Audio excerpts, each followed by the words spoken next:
Bowser. While his actions as a villain may get old, his moves are not what you might think they are.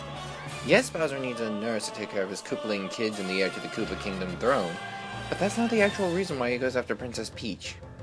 You see, Peach has a form of magic called Heart Power, which dispels evil magics naturally. Considering that the right-hand man to Bowser's throne is a magician with evil magic up his sleeve, that's a bad thing. For Bowser, anyway. I'd go into detail about his battles, but I never really finished the Mario game, and the green guy has had so many of them.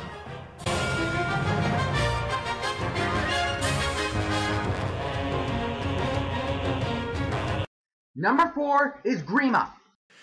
In Fire Emblem Awakening, you have to make a character of your own. Said character is kind of like Soma Cruz from Castlevania. He's destined to become the Fell Dragon, but doesn't want to do it.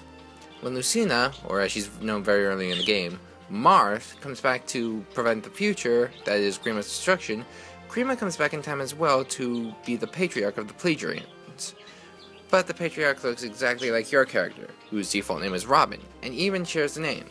Flash forward a few hours of gameplay later and you find out, well, exactly what I just told you. You are meant to be the Fell Dragon, Grima, but your experiences with your friends makes you hesitant to take the power. Then Grima shows up and takes the power for himself because you refused to thanks to some careful planning that you did at the beginning of the fight. Oh boy. At the end of the game, you beat Grima and have a choice, each one meaning a different ending with varying levels of enthusiasm. If you let Chrom, the main character, use Exalted Falchion on Grima, he will rise again in a few thousand years. But the characters will be happier that the day was won and no one died, if you chose the untraditional path, of course. If you deal the final blow, there's a slim chance you survived, but Grima will never rise again and all the characters keep telling you through the echoes of their minds to not be dead. And you're not if you have enough units at the end of the game.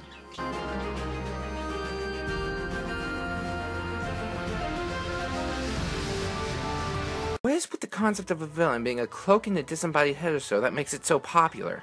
I can name 2 examples of this. Black Doom from Shadow the Hedgehog, and number 3 on this list, Master Wiseman from the Night Saga. Let's look at his design first. He's a faceless spiky head with a cloak and 6 hands with an eye on the palm of each one, which, along with Eggman already being on this list, puts him ahead of Black Doom. Next is his role in Nights, specifically Journey of Dreams, because that's the one I played the most. Throughout the Journey of Dreams game, Will and Helen have Knight's help restoring Nightopia, the paradise of good dreams, by collecting the remaining 4 virtuous lights called Idia, because they already have the red Idia of courage. But where there's a good dream, there's always a nightmare, or more specifically, Nightmare, the realm of darkness and home of the Nightmarans, such as Riala and, as it turns out, Knight himself. Early in the game, you find out that the creator of Nightmare, and everything in it, is a mad visitor who was derived of all Idia and turned into a god. His fight is one reason he's only number 3. The persona really helps deal the 3 hits. Yes, you heard me right. Wiseman goes down in 3 hits. He'll either drag you underwater and turn you into dolphin knights, which doesn't protect him at all. Throw rocks and replicas of himself between you and him, which you have to blast through with rocket knights, or protect himself with a strong turbulence, which is useless in the wake of dragon knights. The only redeeming factor is that when he dies, everything he created dies with him, which means so does Knights. This fight left me feeling empty and sad when I finally unlocked all the good cutscenes. But it was worth it to hear the main theme, Dreams, Dreams. And it was kind of a good empty feeling.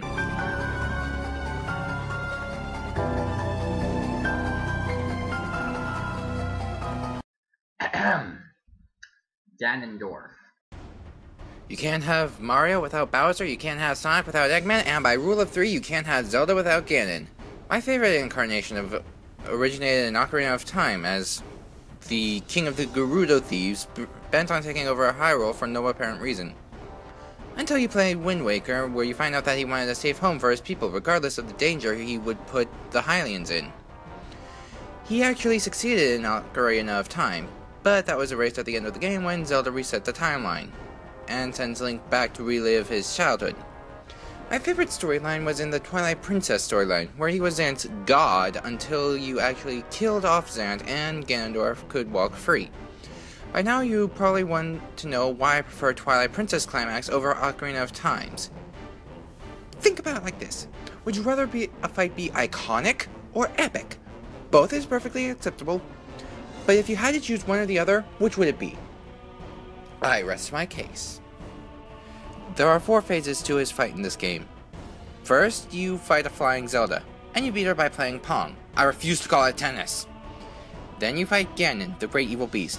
Just knock him over with your sumo wrestling / goat herding skills, and go for the kill with your sword, or repeatedly bite him as Wolf Link. Then you get to a cutscene where Midna sacrifices herself to buy you and Zelda time to get out of the castle and prepare to finish the fight. Keep Ganondorf in range while riding Epona and let Zelda's arrows fly.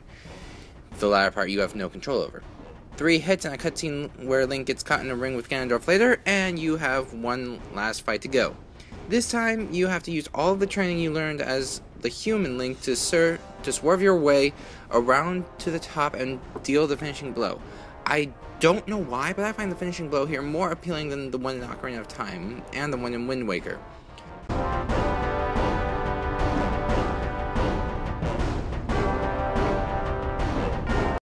Playing through this guy's game, I'll fully admit to not seeing him coming.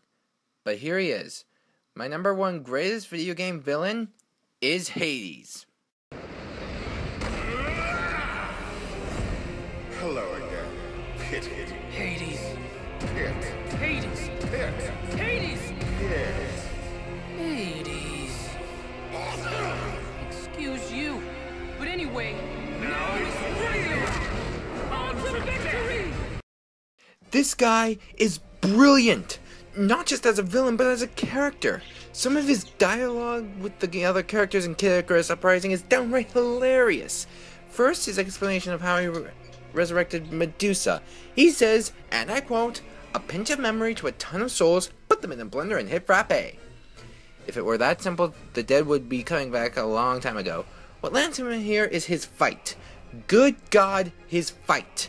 You get on the Great Sacred Treasure and fire away at his face while he's chasing you on foot at unreal speeds. Then he jumps out of the underworld and uses his Devastation Ensemble to try and tear the Great Sacred Treasure apart, which he eventually does after getting sliced in half. Then you have to keep your cursor locked on Hades so that Medusa can swoop in and blow Hades' head clean off. Even after that, it's still not over. Now you have to dodge Hades' attacks while Palutena charges up the GST's gun and prepares to fire it. When you do, it's all over.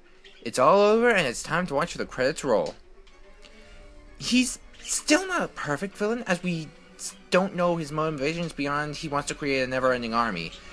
But the way he does is sick. He takes the souls of many living things and then he turns them into one soldier.